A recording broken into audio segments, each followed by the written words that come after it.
Frères et sœurs, bonjour. Les temps sont très difficiles. Je voudrais aujourd'hui vous partager un message concernant l'état de l'Église. Jésus revient très bientôt, frères et sœurs. Mais avant de commencer ce message, je voudrais d'abord prier. Seigneur notre Dieu, notre Roi, je te remets ces instants, ces moments entre tes mains, et je te prie de me guider, de me conduire dans les paroles, dans le partage de ta parole, Seigneur, afin que, Seigneur, ton nom, Jésus, soit glorifié en toutes choses et que plusieurs en soient édifiés par ta grâce et pour ta gloire, mon Dieu. Au nom de Jésus, Amen. Le message que je voudrais vous présenter aujourd'hui, que je voudrais vous partager, le Seigneur me le met à cœur depuis maintenant un moment. Et vous savez, je crois qu'on ne prend pas assez conscience dans l'Église que nous sommes à la fin.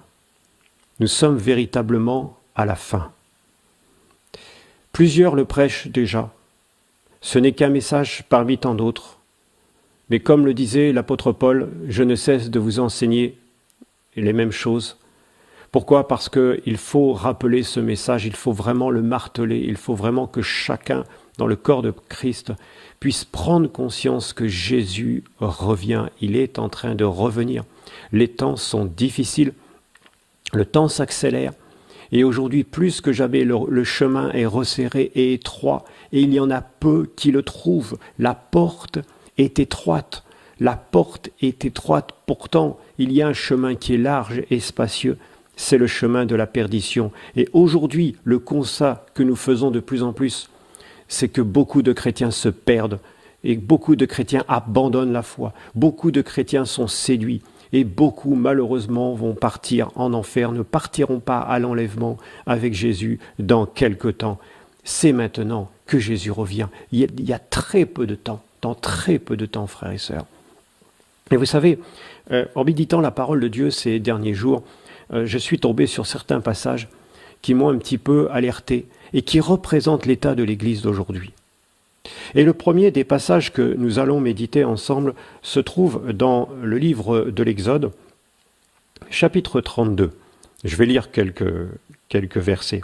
« Mais le peuple, voyant que Moïse tardait tant à descendre de la montagne, s'assembla autour d'Aaron et lui dit « Lève-toi, fais-nous des dieux qui marchent devant nous, car quant à ce Moïse, cet homme qui nous a fait monter du pays d'Égypte, nous ne savons ce qui lui est arrivé. » Et Aaron leur répondit, « Mettez en pièces les anneaux d'or qui sont aux oreilles de vos femmes, de vos fils, de vos filles, et apportez-les-moi. » Et aussitôt tout le peuple mit en pièces les anneaux d'or qui étaient à leurs oreilles, et ils les apportèrent à Aaron, qui, les ayant reçus de leurs mains, forma l'or avec un burin, et en fit un veau, en métal fondu.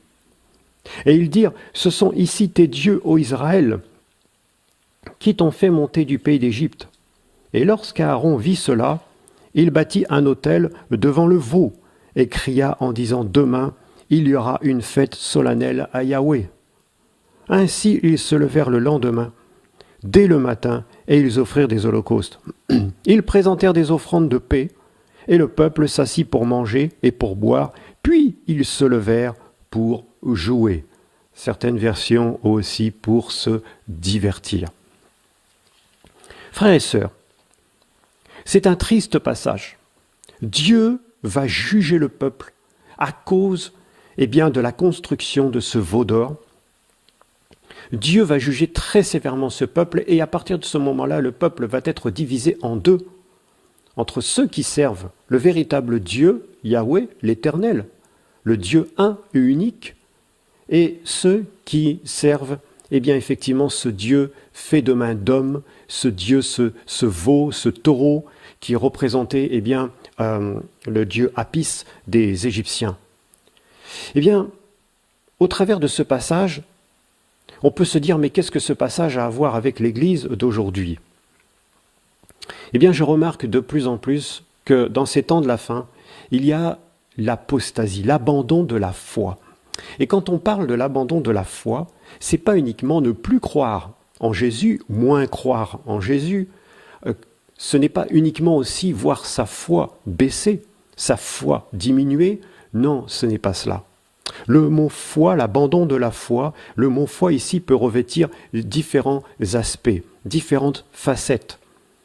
C'est la foi, bien sûr, dans la capacité de Dieu à agir dans nos vies, mais c'est aussi la foi en tant que doctrine, la véritable parole de Dieu, celle qui nous sauve, celle qui nous guérit, nous restaure. Et en fait, eh bien malheureusement, aujourd'hui, de plus en plus, le peuple de Dieu abandonne la véritable doctrine. Pourquoi ? Parce que dans ces temps de la fin, eh bien la doctrine, la sainte parole de Dieu, eh bien devient de plus en plus difficile à vivre pour les chrétiens.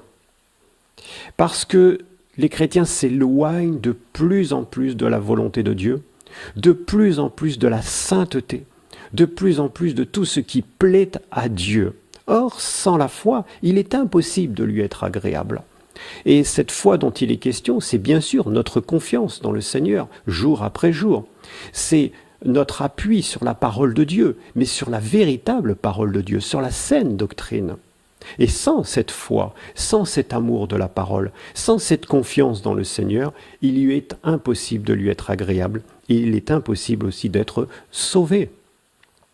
Contrairement à ce que beaucoup enseignent dans certaines assemblées, ce n'est pas parce qu'un jour nous avons accepté Jésus-Christ comme notre Seigneur et notre Sauveur que nous sommes toujours sauvés. Effectivement, la parole nous dit qu'il faut travailler à notre salut. Et là, nous nous apercevons que, eh bien, le peuple d'Israël s'était créé un Dieu, eh bien, tout simplement, un Dieu qui lui correspondait. Pourquoi ce veau d'or ? Pourquoi ce Dieu Apis ? Eh bien, tout simplement parce que le peuple d'Israël, à ce moment-là, était sorti du pays d'Égypte. Donc, cela représente la religion du pays dans lequel ils avaient vécu. C'était la religion. C'était un Dieu eh bien, qu'ils connaissaient. C'était quelque chose qui les rassurait quelque part. Pourquoi ? Eh bien, parce que ce Dieu n'était pas un Dieu vivant. Ce Dieu n'était pas un Dieu rempli d'exigences de sainteté. Non, c'était un Dieu qui laissait à l'homme la possibilité de faire ce qu'il désirait, ce qu'il voulait. Le Dieu Apis, en Égypte, représente le Dieu de la fertilité, de la sexualité, entre autres. Donc ça veut dire que ce Dieu a été choisi en fonction eh bien, des tendances charnelles de ce peuple. Ce peuple s'est fait un Dieu à son image. Frères et sœurs, aujourd'hui, le problème de l'Église, si l'apostasie frappe l'Église d'aujourd'hui, c'est tout simplement parce que les chrétiens se fabriquent un Dieu à leur image, selon leur ressemblance à eux. Ce n'est pas l'inverse. C'est l'inverse que Dieu a voulu. C'est l'inverse que Dieu a désiré. C'est l'inverse que Dieu a mis en place lorsque, eh bien, il a créé l'homme. Il a créé l'homme à son image, selon sa ressemblance. Et lorsqu'il nous est dit à son image, selon sa ressemblance, eh bien, nous savons qu'il nous parlait, eh bien, de la personne de Jésus-Christ.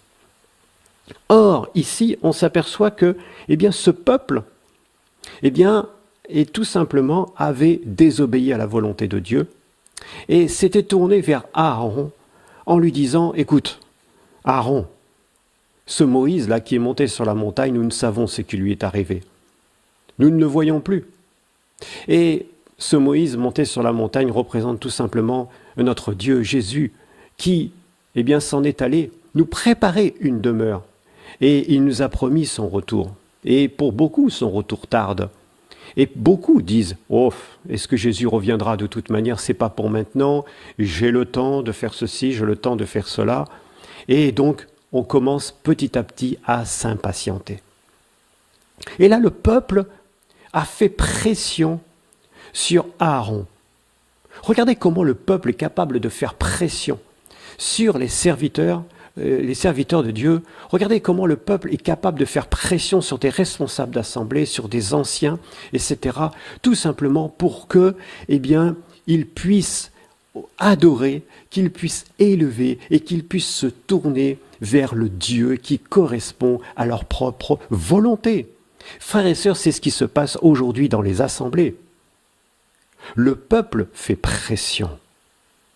Et c'est pour cela qu'aujourd'hui, beaucoup de pasteurs, beaucoup d'assemblées, beaucoup de responsables d'assemblées, d'anciens, etc., capitulent devant la pression du peuple et commencent petit à petit à élever un Dieu qui n'est pas le Dieu de la parole, qui n'est pas le Dieu vivant et vrai, Jésus-Christ de Nazareth, avec toute sa sainteté, sa justice et son amour.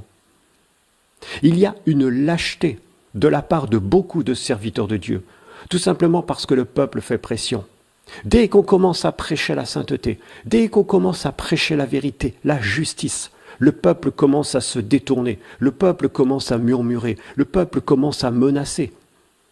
Et c'est pour cela qu'aujourd'hui, eh bien, beaucoup baissent les bras et ne veulent plus prêcher la vérité de la parole de Dieu dans son entièreté, dans sa pureté, avec rigueur, avec fermeté, dans l'amour, mais avec fermeté, frères et sœurs. Aujourd'hui, cette parole de Dieu, la parole de Dieu, aujourd'hui, malheureusement, elle est édulcorée. On la détourne. On réduit la rigueur de la parole de Dieu, la justice de la parole de Dieu, la vérité de la parole de Dieu, afin de l'adapter au peuple. Frères et sœurs, le constat est alarmant, le constat est triste. Jésus ne revient pas chercher cette église-là. Jésus revient chercher une église qui est restée fidèle à la parole, une église qui est restée intègre, une église qui est restée loyale à son roi, à son Dieu, et non pas une église lâche, une église faible, une église qui s'est détournée de la vérité, une église qui a fait pression sur ses responsables, sur les serviteurs, afin qu'ils leur prêchent autre chose. Un jour, je suis entré dans une assemblée et c'était à l'île de la Réunion. Et je me souviens d'avoir discuté avec le pasteur qui m'avait demandé d'intervenir dans son assemblée pour prêcher la parole. Et là, j'ai été choqué de voir que dans l'assemblée, eh bien, il y avait des tenues légères, des tenues provocantes de la part de sœurs. De beaucoup de sœurs, pas une, deux, trois, non, beaucoup. C'est quelque chose qui était installé. Et quand je me tenais là, au pupitre pour pouvoir annoncer la parole, le message, eh bien je ne pouvais pas regarder en étant à l'aise, je ne pouvais pas regarder le peuple en étant à l'aise, tout simplement parce qu'il y avait des choses qu'on ne pouvait pas voir, des choses qui étaient choquantes dans les tenues. Alors je suis allé voir le pasteur en question et je lui ai dit, écoute, il y a un problème dans cette assemblée. Il me dit quoi? Il me dit, mais tu as vu la tenue des sœurs, tu as vu, c'est impossible de se tenir devant et de prêcher la parole sans voir ces choses. Et je dis, mais tu acceptes cela? Il m'a dit, mais Bruno, tu sais, si je commence à parler, j'ai déjà essayé, si je commence à parler, le peuple s'en va. Le peuple part. Vous vous rendez compte, frères et sœurs, l'état de l'Église aujourd'hui? Et encore, l'exemple que je vous donne, ce n'est rien à comparer de ce que l'on voit tous les jours. Ce pasteur avait la crainte de voir partir le peuple. Pourquoi? Tout simplement parce que, eh bien, ce peuple apportait un impôt, payait un impôt qu'on appelle la dîme. Et cet impôt pouvait payer le salaire du pasteur. On s'en fiche, le pasteur s'en fiche que ces hommes, que ces femmes partent directement en enfer parce qu'ils ne sont pas de véritables enfants de Dieu, mais ce qui compte, c'est que l'argent rentre dans les caisses pour pouvoir payer un bâtiment, pour pouvoir payer le salaire du pasteur, pour pouvoir avoir les meilleures chaises, le vidéoprojecteur, etc. Vous vous rendez compte de la gravité de la situation, frères et sœurs. Et ça, ce n'est qu'un tout petit exemple par rapport à tout ce que nous vivons. Le peuple fait pression sur le serviteur afin qu'il prêche un message dilué, dénué de toute la vérité, de toute la justice, où on a retiré ce qui fait la force de la parole de Dieu. On ne prêche plus la parole. On va prêcher une dénomination, on va prêcher des services, on va prêcher des choses qui n'ont rien à voir, on va prêcher l'argent, on va prêcher la prospérité, on va prêcher le bien-être sur cette terre ici et maintenant, parce qu'on vient entre guillemets, à l'Église pour se faire du bien, mais c'est tout. Et les chrétiens partent en enfer, et le pasteur part en enfer, et tout le monde y va joyeusement. Frères et sœurs, il est temps de se réveiller. Il est temps de se réveiller. Lorsque nous ouvrons la parole de Dieu dans le livre de la Genèse, au chapitre 6, je vais vous lire un passage. Genèse, chapitre 6, à partir du verset 5, il nous est dit ceci. « Et Yahweh vit que la méchanceté des hommes était très grande sur la terre, et que toute l'imagination des pensées de leur cœur n'était que mal en tout temps. Yahweh se repentit d'avoir fait l'homme sur la terre, et il fut affligé en son cœur. Et Yahweh dit, j'exterminerai de la face de la terre des hommes que j'ai créés, depuis les hommes jusqu'au bétail, jusqu'aux reptiles, et même jusqu'aux oiseaux du ciel, car je me repens de les avoir faits. » Qu'est-ce qui va se passer par la suite? Après, ici, le Seigneur nous dit qu'il se repent d'avoir créé l'homme sur la surface de la terre parce que les pensées de leur cœur, du cœur de l'homme, étaient sans cesse et constamment orientées vers le mal. Ici, le mot « penser » dans l'hébreu, dans le texte original, Yatser, signifie tout simplement « image taillée ». C'est une idole. Ça veut dire que l'homme était dirigé uniquement par ses pensées qui elles-mêmes étaient alimentées par le mal, la chair, et ces pensées étaient devenues une idole, une image taillée, qui avait pris la place de Dieu. Ce qui fait que l'homme n'était plus du tout à l'écoute de ce que Dieu voulait, de ce que Dieu désirait. Mais l'homme était tout simplement à l'écoute de son cœur, de sa pensée, c'était devenu son Dieu. Et c'est pour cela que, et Dieu s'est repenti d'avoir créé l'homme et que Dieu a envoyé le jugement sur la terre au travers du déluge. Frères et sœurs, ce passage nous parle prophétiquement des temps de la fin. Prophétiquement de l'enlèvement de l'Église. Nous y sommes. Nous y sommes plus que jamais. Aujourd'hui, l'Église est remplie. Je vais choquer, frères et sœurs peut-être, mais aujourd'hui, l'Église que nous voyons, les assemblées que nous voyons, peu importe la dénomination, peu importe, même dans les assemblées qui se disent réveillées, frères et sœurs, la majorité des personnes qui composent ces assemblées sont des hypocrites. Frères et sœurs, sont des hypocrites. Il y a les hypocrites, il y a des religieux, il y a des menteurs. Et au milieu de tout ça, il y a des responsables d'assemblée qui savent très bien les choses, mais qui s'en contentent. Et moi, je trouve ça déplorable. Je trouve ça déplorable et le jugement de Dieu va commencer par sa maison. Il a déjà commencé, ça va continuer, parce qu'on se moque de Dieu. On triche avec Dieu. Frères et sœurs, vous voyez une assemblée composée de 200, 300 personnes. D'abord, moi, je n'y crois pas. Personnellement, j'y crois pas. Ça veut dire quoi, j'y crois pas? Ça veut dire que pour moi, il y a un problème. Oui, il y a un gros problème. Il y a un gros problème tout simplement parce que le serviteur de Dieu, les anciens qui composent cette assemblée, qui sont à la tête de cette assemblée, savent très bien quel est l'état des cœurs. Et comment ça se fait qu'on continue, semaine après semaine, à faire comme si ne rien n'était, avec des gens qui vivent dans le péché complètement, des gens qui sont hypocrites, des gens qui sont idolâtres. Comment ça se fait qu'on continue inlassablement et que, en fin de compte, on en attire une certaine gloire? Quand j'entends quelquefois des responsables d'assemblée qui me disent, voilà, nous, on a 200, 300, voilà, membres dans l'assemblée, etc. Je suis inquiet. Je suis inquiet. Parce que quand l'enlèvement va avoir lieu, tout le monde sait pertinemment, et même le serviteur de Dieu, s'il connaît la parole, que dans cette assemblée de 200, 300 personnes, il n'y en a peut-être que 10, 15 qui partiront. Frères et sœurs, soyons honnêtes. Quand je vois l'état des cœurs, l'état actuel de l'Église, je suis scandalisé. Frères, combien de foyers chrétiens, dans combien de foyers chrétiens il y a le divorce aujourd'hui? Combien aujourd'hui sont dans la pornographie, sans rien dire?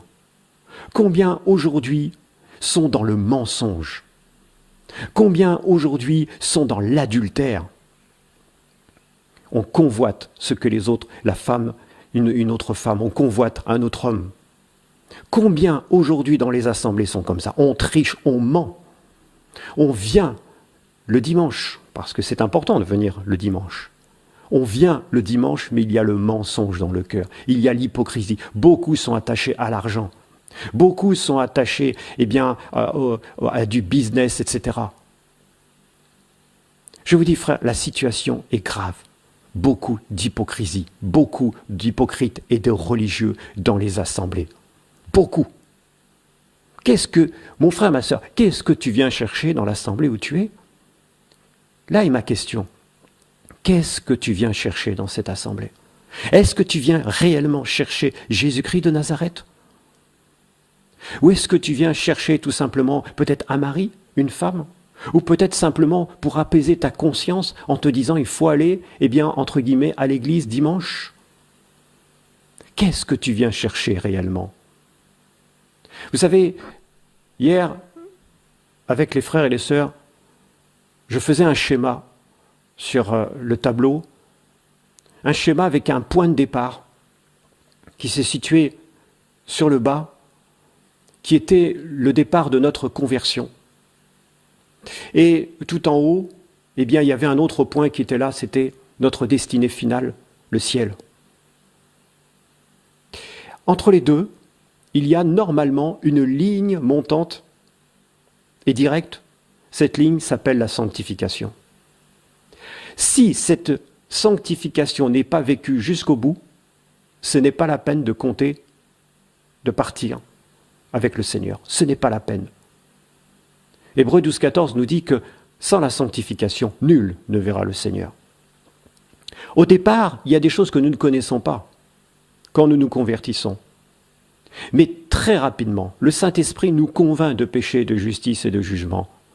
Ce qui fait que ce que nous avons besoin de savoir et de connaître pour être sauvés, pour continuer notre chemin, notre route, nous l'apprenons.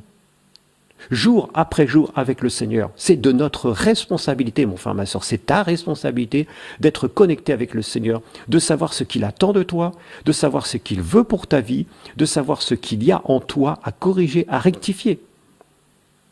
Le Seigneur le fait. Il est juste et fidèle. Ce qu'il dit, il le réalise. Ça veut dire que si dans sa parole, il nous dit qu'il nous convainc de péché, de justice et de jugement, ça veut dire qu'il le fait. Or, beaucoup ont cautérisé leur conscience.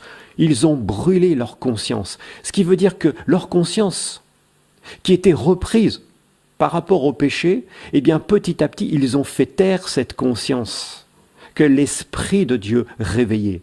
Ils l'ont fait taire au point qu'elle a été ce qu'on appelle cautérisée, brûlée au fer rouge. Elle est devenue insensible. Ce qui fait que sur ce chemin de sanctification qui monte jusqu'au ciel, qui monte jusqu'à notre destination finale, le salut éternel, ce qui fait que, sur ce chemin, malheureusement, il y a des embûches. Beaucoup arrêtent et rechutent. C'est une montagne. Ce qui fait que s'il n'y a pas l'effort pour monter, un effort de sanctification perpétuel et régulier, linéaire, s'il n'y a pas cet effort de sanctification, à un moment ou à un autre, nous retombons dans nos péchés, dans nos anciens péchés. Et notre condition devient pire qu'avant.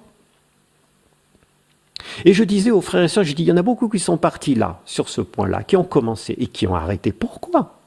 Pourquoi? Parce que la parole devient difficile, parce qu'il y a une exigence de la part de Dieu et parce qu'il y a des choses à régler sur notre parcours que beaucoup ne veulent pas régler. Beaucoup ne veulent pas régler leur vie. Alors qu'est-ce qu'ils font? Ils s'arrêtent. Ils s'arrêtent. Ça veut dire qu'à un moment donné, ils disent « Oh, c'est bon là, j'en ai trop fait ». Et on va commencer à pointer du doigt le serviteur qui va leur prêcher cette vérité. On va dire oui, le frère, ou voilà, ça va trop loin, c'est bon, j'ai fait ça, c'est bon, je m'arrête là. Ils ne comprennent pas que ce n'est pas à un frère qu'ils désobéissent, mais à Dieu. C'est ça l'hypocrisie de l'Église. Nous devons, frères et sœurs, nous devons nous remettre en question et comprendre que le chemin est long. Même si le temps est court, avant le retour de Jésus, le chemin est long. Le chemin de notre sanctification, le chemin de l'abandon du péché, le chemin de l'abandon de la chair est long et difficile. C'est pour cela qu'il ne faut pas baisser les bras. Il ne faut pas refuser l'Évangile. Il ne faut pas refuser la parole de Dieu telle qu'elle est parce qu'elle est difficile et mettre la pression aux serviteurs, aux anciens, aux pasteurs, peu importe, afin qu'ils diluent le message parce que cela nous paraît trop difficile. Non, c'est à nous de nous plier à l'exigence de Dieu. Parce que l'Évangile de Jean nous dit que nous serons jugés par la parole. C'est cette parole qui va nous juger, au final. Donc si cette parole n'est pas notre guide, notre notice d'utilisation en tant qu'enfant de Dieu, eh bien ça veut dire que nous serons jugés très sévèrement parce que nous n'aurons pas suivi les explications, la volonté de notre Dieu qui a écrit cette notice. Beaucoup ne continuent plus à suivre ce processus de sanctification. Pourquoi ? Eh bien, tout simplement parce que certains sont liés, non pas au Seigneur, mais à des hommes. Sont liés peut-être à une femme, peut-être à un homme, peut-être... Voilà, il y a une idole quelque part. Et il suffit que l'autre à côté s'arrête pour que moi je m'arrête. Je suis lié. Paul disait que même ceux qui sont mariés, ceux qui ont une femme, soient comme n'en ayant pas. C'est un texte qui m'a beaucoup marqué. Je me suis dit, mais pourquoi Seigneur tu dis ça? Mais maintenant je comprends au fur et à mesure. Parce que beaucoup vont aller malheureusement en enfer à cause de leur conjoint, parce que leur conjoint ne suit pas la volonté de Dieu, ne veut pas se plier à la volonté de Dieu, et parce que c'est le conjoint, eh bien on suit le conjoint et on ne suit pas Dieu. On ne veut pas d'histoire, entre guillemets, avec le conjoint, donc on préfère effectivement, capituler devant la volonté de Dieu. D'autres sont arrêtés parce que l'argent, le business. Frères et sœurs, je voudrais attirer votre attention. Paul nous dit dans l'épître à Timothée, la première à Timothée, chapitre 6, que l'argent est la racine de tous les maux et que plusieurs sont tombés dans des pièges à cause de l'argent. L'argent est un moyen, mais n'est pas un objectif, n'est pas un but. À partir du moment où tu commences à tomber dans du business, où tu veux t'enrichir, aller de plus en plus loin, à gagner de plus en plus d'argent, ça veut dire que tu es tombé dans ce piège. Et à un moment ou un autre, tu vas tomber dans d'autres pièges. Le piège des femmes, si tu es un homme, ou vice-versa. La compromission, le mensonge. C'est pour ça, mon frère, ma sœur, je préfère effectivement t'avertir par rapport à la parole de Dieu. Si tu es pris dans les filets de l'argent, dégage-toi. Dégage-toi. Et il faut aujourd'hui, frères et sœurs, c'est le temps de se dégager. C'est le temps de régler les choses. Je parlais aux frères et sœurs encore hier soir, je leur disais maintenant il faut régler les choses, il faut tout régler. Il ne faut rien laisser traîner, il faut tout régler. C'est le temps de tout régler, frères et sœurs. C'est le temps aujourd'hui où on crie. Et même si ma voix est posée, mais je crie. Pourquoi je crie? C'est parce que malheureusement, on est obligé d'aller à l'encontre de la parole qui est prêchée généralement. Aujourd'hui, la parole qui est prêchée, c'est « fais-toi du bien, tout va bien, Dieu est amour, t'inquiète pas, il t'aime, t'inquiète pas, tu vas le servir, tu vas avoir une belle maison, etc. » C'est pas ça la parole de Dieu. La parole de Dieu, c'est pas ça, frères et sœurs.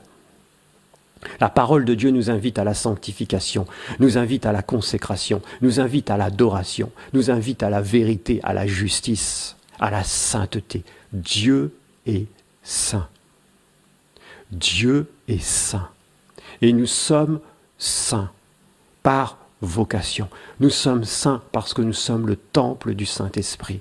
Je ne peux pas faire cohabiter dans ce temple le péché, la chair, mes ambitions personnelles avec la volonté de Dieu. Ce n'est pas possible. Ce n'est pas possible. Nous sommes dans ces temps de la fin où il devient très difficile d'avoir de la bonne nourriture. Oui, frères et sœurs, très difficile. Et si tu ne sais pas où chercher ta nourriture, ne va pas sur Internet, ne va pas à droite, à gauche, pour aller je ne sais où, essayer de te nourrir de serviteurs dont les noms sonnent bien, peut-être que tu connais le nom. Non, non, non, non. Laisse-toi conduire par le Seigneur. Si tu aimes la vérité, Dieu va te conduire. Dieu va te conduire vers de véritables enseignements basés sur la parole de Dieu. Dieu va te conduire sur des serviteurs, des servantes qui vont t'enseigner, qui vont te parler de la part du Seigneur, qui vont te guider. Dieu va te conduire. Mais ne va pas à droite, à gauche, sur Internet, partout. Non, c'est là que nous risquons encore aujourd'hui de nous perdre. De nous perdre, frères et sœurs. Revenons à la parole. Si tu aimes la vérité, Dieu est capable de te conduire. Peu importe l'endroit où tu te trouves. Même si tu te trouves dans l'endroit le plus reculé. Dans un endroit où tu ne vois personne, où tu es seul. Sache que Dieu est avec toi. Et que Dieu te guide. Et que si tu l'aimes véritablement, il va te guider. Vous savez, comment Dieu agit? Je le vois ici, par exemple, dans la région où je suis. Mais c'est un peu partout pareil. Dieu va manifester sa puissance. Dieu va toucher des vies, des corps, des cœurs. Il va y avoir des guérisons, il va y avoir des délivrances, il va y avoir des restaurations de vie. Et au bout d'un moment, eh bien, qu'est-ce qui se passe? Petit à petit, on va rentrer dans l'enseignement. C'est comme ça que Jésus procédait. Au début, Jésus nourrissait les foules, rappelez-vous. Les pains, les poissons, les miracles, les guérisons, les délivrances, le peuple affluait. Et là, le peuple était content, réjoui. Combien le nom de Jésus était élevé à ce moment-là. Mais rappelez-vous par la suite, quand Jésus a commencé à enseigner le peuple, quand Jésus a commencé à enseigner les disciples, c'est là que beaucoup, eh bien, se sont détournés de lui en disant « cette parole est trop dure, qui peut l'écouter ?» Voyez, frères et sœurs, ne nous trompons pas. Le message de l'Évangile est un message de salut. Un message de salut pour tous les hommes, mais à condition d'aller jusqu'au bout. Quand Jésus nourrissait les foules, eh bien, il y avait effectivement des hommes, des femmes en grand nombre. Et ils étaient nombreux, très nombreux. Mais à la croix, combien restait-il de ces personnes au pied de la croix? Toutes les personnes qui ont été nourries par Jésus, ce sont elles qui ont crié « Crucifie-le, crucifie-le ». Et au pied de la croix, il n'y était pas. Frères et sœurs, si véritablement tu es appelé à prêcher la parole autour de toi, et que la parole que tu vas prêcher, c'est la croix, le renoncement aux œuvres mortes, le salut par la grâce et par la foi. Si réellement c'est ce message que tu prêches, alors sache une chose, c'est que tu ne trouveras plus personne devant toi. Les gens vont fuir. C'est pour ça que je ne crois plus en ces grandes assemblées. Ça veut dire qu'à un moment ou un autre, on a cessé de prêcher véritablement la croix. On a cessé d'avoir cette exigence de la croix.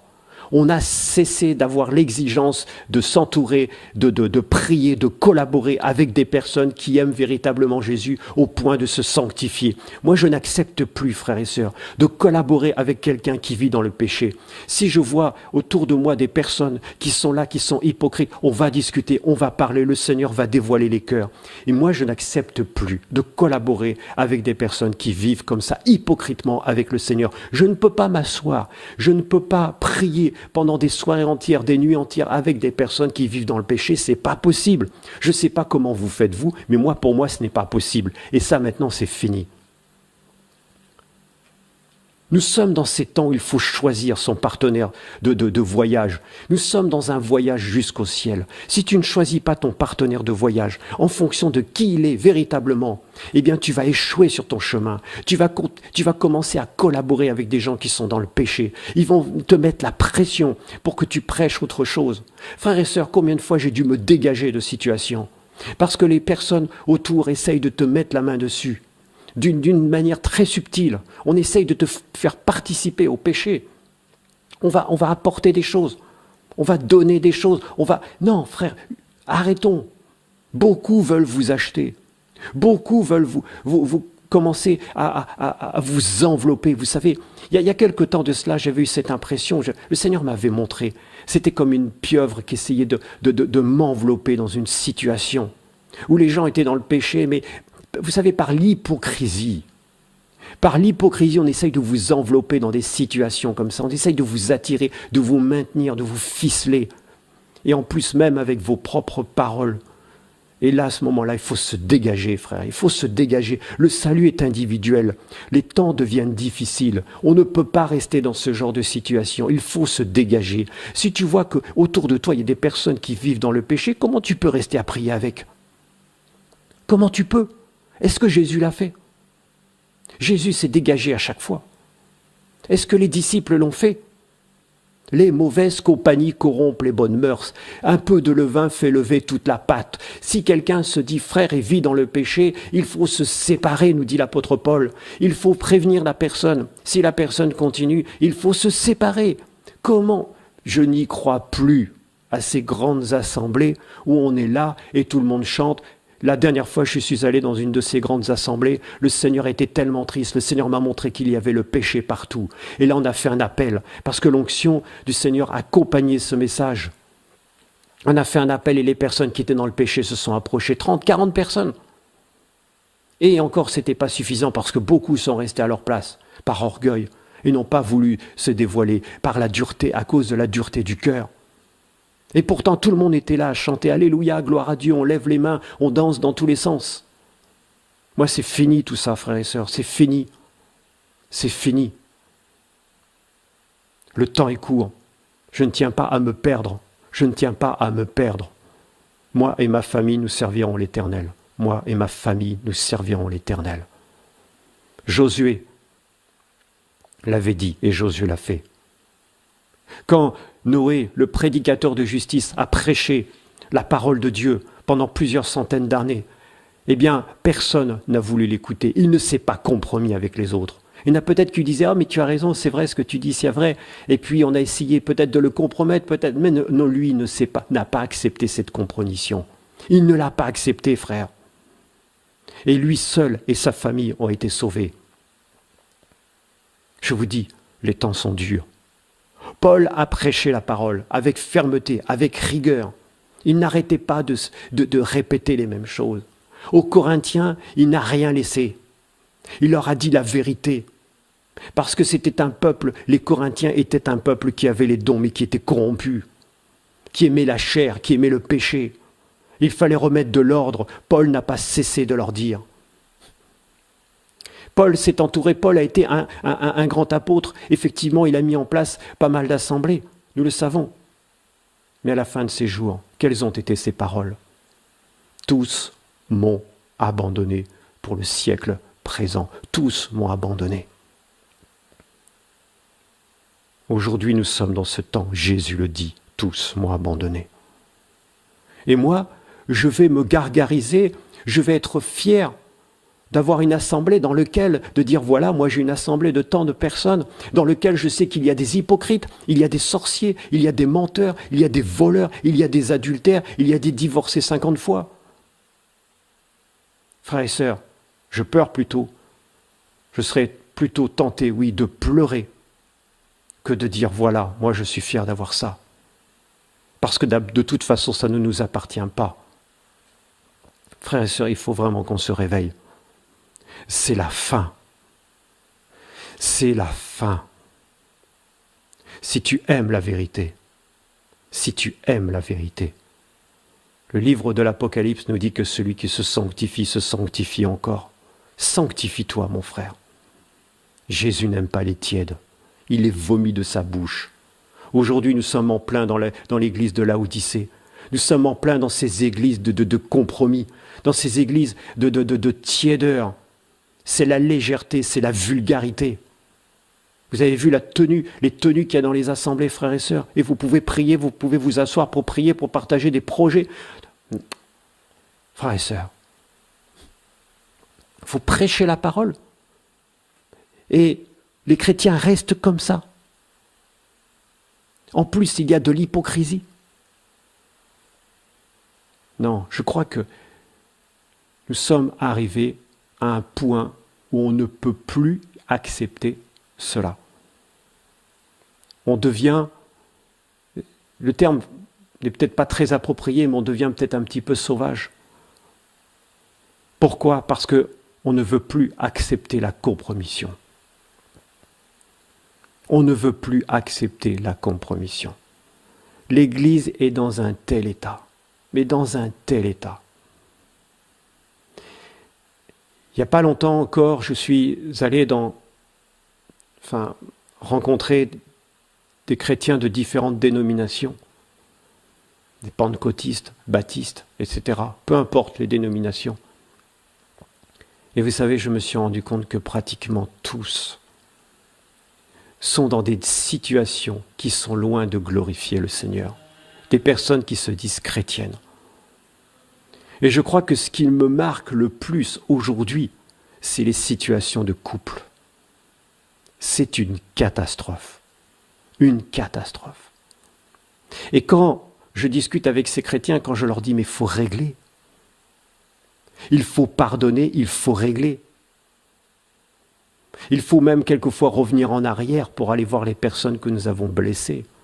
Et il faut demander pardon.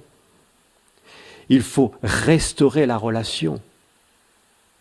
Et si tu as pris quelque chose à quelqu'un, il faut lui restituer. Si tu as volé, il faut restituer. Si tu as triché, il faut restituer. Si tu as triché avec l'administration française, il faut restituer. Quand je commence à dire ça, les gens commencent à nous tourner le dos. Ils ne veulent plus nous voir, ne veulent plus nous entendre. Mais c'est plus nous qu'ils rejettent. C'est la parole de Dieu qui les jugera. Ne te dis pas chrétien. Arrête de te dire chrétien si tu vis comme cela. C'est pas la peine. Tu fais honte au Seigneur. Tu fais honte à l'Église, à la véritable Église. Quel scandale! Il y a quelques jours de cela, j'ai fait un songe. Je vais vous expliquer le songe que j'ai fait. Je me retrouvais dans une sorte de grand stade, comme un grand stade. Il faisait nuit, très sombre.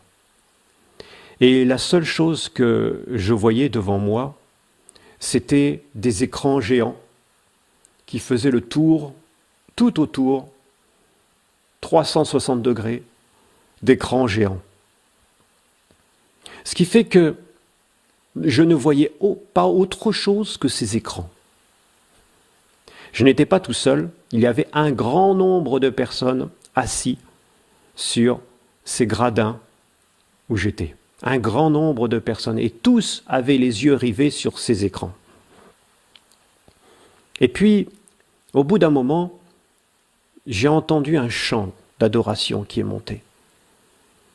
Et une onction est venue. Et là, quelque chose m'a fait lever, je me suis levé, et je suis descendu. J'ai descendu, les gradins. Et quelques personnes l'ont fait aussi, mais la majorité des autres sont restés assis à regarder les écrans. Et donc je suis passé sous les écrans et on s'est retrouvé une foule. On s'est retrouvé dans l'obscurité la plus complète à descendre une grande vallée. Et au bout d'un moment, on s'est retrouvé dans une grande salle. Et là, je me suis retrouvé avec beaucoup de chrétiens qui priaient, qui adoraient. Ils étaient couchés, à genoux, debout, mais en train de prier, adorer notre Dieu. Et puis, l'onction est montée, la présence de Dieu était forte, tellement forte, mais très très forte, très très forte. Et un chant a commencé à monter, petit à petit, un chant que peut-être beaucoup d'entre vous connaissent. C'est ce chant qui dit « Oh, prends mon âme, prends-la, Seigneur ». Et ce chant est monté, monté, monté. Et je sentais vraiment la présence de Dieu sur moi. Et je me suis réveillé. Et quand je me suis réveillé, j'avais les yeux qui pleuraient, les yeux qui pleuraient. Et l'onction était encore dans la chambre, très forte, très forte. Et là, je me suis mis à genoux. J'ai commencé à prier mon Dieu. J'ai commencé à adorer mon Dieu, etc. Et au bout d'un moment, quand j'ai repris un peu mes esprits, j'ai posé la question au Seigneur, je lui ai dit, explique-moi. Il m'a dit, tu vois, ces écrans géants, c'est le monde. Je veux réveiller l'Église. Mais malheureusement, les chrétiens sont aveuglés par le monde. Il n'y a que le monde devant eux. Ils n'ont pas de regard pour ce qui est dans le ciel. Ils n'ont pas d'attente pour ce qui est dans le ciel. Ils n'ont d'attente que pour ce qui est dans le monde. Leur confort, leur projet, leur mariage, leur bien-être, leur famille, leur retraite. Il n'y a que cela dans le cœur des chrétiens. Ils ne voient que par le monde et pour le monde.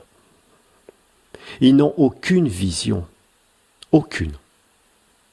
Ils sont complètement aveuglés par le monde. Ces écrans étaient brillants, très brillants dans la nuit, ce qui fait que ça aveuglait complètement.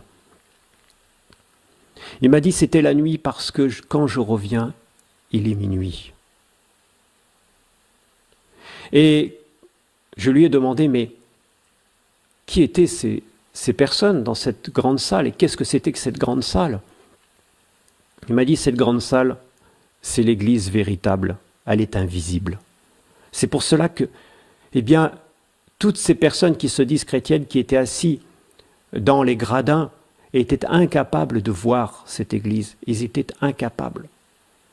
Et cette Église, eh bien, elle est là, mais elle est dans l'obscurité, parce que, effectivement, le retour de Jésus, ce sera à minuit. Et à l'horloge de Dieu, nous sommes à minuit moins 2, moins 1, frères et sœurs. Et les chrétiens qui étaient là, j'ai vu des chrétiens, et en esprit, je comprenais qu'il y avait des chrétiens qui étaient de différentes dénominations, qui étaient... Il m'a dit, ces hommes et ces femmes, ce sont ceux qui se sont gardés purs. Ce sont ceux qui ont gardé un esprit bien disposé et un cœur pur. Ils seront sauvés. Ils seront sauvés. Et là, j'ai compris, frères et sœurs, que le retour de Jésus est imminent. Il est temps de se réveiller. Ne vous laissez pas tromper par le nombre dans des assemblées. Ne vous laissez pas tromper par l'ambiance. Tout ça, c'est de l'hypocrisie. De l'hypocrisie. De l'hypocrisie. Une assemblée biblique, frères et sœurs, est faite pour accueillir, pour nourrir, pour enseigner et pour envoyer. Et pour constituer d'autres assemblées, d'autres cellules, des cellules de maison, peu importe l'endroit, mais n'est pas faite pour grandir, pour grossir, pour... Non, ce n'est pas ce que je comprends de la parole de Dieu. Ne nous trompons pas. Ne nous trompons pas, frères. Aujourd'hui, le temps est difficile. Les temps dans lesquels nous sommes sont difficiles. Ce n'est plus le moment de rejeter la sanctification, la crainte de Dieu. Règle ce qu'il y a à régler, frère. Règle-le. Règle-le. Règle ta situation. N'attends pas. N'attends pas.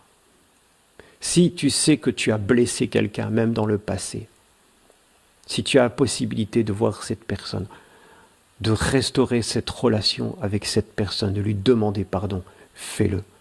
Si tu as volé quelque chose, restitue. Mais ne reste pas dans la situation où tu es, ne reste pas.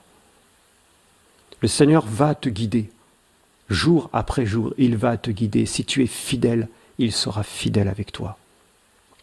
Il va te guider, il va te conduire. Ce que Dieu cherche, ce sont des hommes et des femmes fidèles. Pas des hommes et des femmes qui posent plein d'œuvres, d'actes. Non, des hommes et des femmes fidèles. Et dans ta fidélité, le Seigneur te montrera ce que tu dois faire. Mais ne cherche pas à faire par toi-même. Cherche simplement à faire la volonté de ton Dieu. Cherche simplement à te préparer, à te sanctifier, à te mettre à part pour lui. Et tu vas voir que le Seigneur va faire de grandes choses pour toi et pour ta famille. Mais ne mets pas ta famille à la place de Dieu. Ne mets pas ton travail à la place de Dieu. Ne mets pas autre chose à la place de Dieu. Mais simplement, Dieu va te garder, Dieu va te préserver de toute chute, de tout danger, si tu le places à la première place. Vous savez, frères et sœurs, aujourd'hui, je ne peux plus m'empêcher de crier. Je ne peux plus m'empêcher de dire les choses. Il y a un temps pour tout. Les religieux ne pourront pas tenir dans la présence de Dieu. Le chemin de Dieu n'est pas un chemin qui est rectiligne. Le chemin de Dieu est un chemin qui a des virages. Et dans ces virages, il y a des virages qui sont vraiment très prononcés, très difficiles, comme des virages de montagne. Et à chacun de ces virages, les religieux partent dans le décor, frères et sœurs. Ce sont ceux qui ne sont pas à l'écoute de la parole de Dieu. Ce sont ceux qui ne sont pas capables de se remettre en question. Ce sont ceux qui ne font pas preuve de souplesse entre les mains de Dieu. Ne fais pas partie de ces religieux. Plie les genoux devant Dieu. Ce que tu as su avant, ce que tu as connu avant, ce que tu as vécu avant, c'est bien. Mais sache que le chemin de Dieu est toujours renouvelé. Jour après jour, il est renouvelé pour toi. Sa parole ne change pas. La vérité de Dieu ne change pas. Sa nature ne change pas. Mais le chemin qu'il a pour nous est un chemin sinueux. Ce n'est pas un chemin rectiligne. Ne nous trompons pas. Donc ça veut dire qu'il faut se préparer à tourner à droite, à gauche, de manière... Il faut toujours être réveillé. Parce que si on commence à s'endormir, c'est là qu'on ne voit plus justement les changements de direction. Soyons réveillés. Réveillons-nous dans ces temps de la fin. Et choisissons qui est notre Dieu. Est-ce que c'est un Dieu que nous voulons nous fabriquer à notre image, selon notre chair? Ou est-ce que c'est un Dieu, le Dieu véritable de la parole qui ne change pas? C'est nous qui devons nous adapter à lui et pas l'inverse. Paul, dans le livre des Actes, au chapitre 20, a prévenu les anciens d'Éphèse en leur disant « Je sais qu'après mon départ, il s'introduira parmi vous des loups qui enseigneront des choses dangereuses, pernicieuses. » Eh bien, c'est ce qui s'est passé. Et le peuple les a suivis. Pourquoi? Parce que ces choses pernicieuses, c'était des choses qui plaisaient à la chair. Et un peu plus tard, dans la première épître à Timothée, eh bien, Paul disait comme ça à Timothée, il lui dit, eh bien, il viendra un temps où les hommes ne supporteront plus la saine doctrine, mais ayant la démangeaison d'entendre des choses agréables, ils se tourneront vers les fables. Les hommes cherchent des enseignants, des pasteurs, des docteurs, qui leur prêchent des choses agréables. Voyez, frères, ne soyons pas de cela. Le chemin est difficile, le chemin est rude, mais restons dans ce chemin. Parce que la souffrance du temps présent n'est rien comparée à la gloire à venir. Et cette gloire sera merveilleuse, magnifique. Nous serons toujours dans la présence de Dieu, toute l'éternité, mon frère, ma sœur, toute l'éternité dans sa présence. Ça vaut le coup de souffrir ici et maintenant. Ça vaut le coup. Parce que si le chrétien n'a pas la vision de l'éternité, mais c'est l'homme le plus malheureux de toute la terre, parce qu'il va se restreindre de pas mal de choses. Et ça ne servirait à rien. Donc, frères et sœurs, si nous nous sommes engagés avec le Seigneur, engageons-nous jusqu'au bout. Et surtout, sanctifions-nous. Ne soyons pas comme les chrétiens de l'église de Laodicée, ou d'autres qui ont perdu leur premier amour, comme l'église d'Éphèse. Non. Eh bien, raffermissons notre pas, notre marche, raffermissons notre foi, qu'elle soit vraiment centrée, concentrée sur la parole du Seigneur en ces temps de la fin. Je veux vraiment vous bénir dans le nom de Jésus, vous qui écoutez cette parole, et qu'elle puisse vous encourager à marcher toujours dans la vérité. Amen.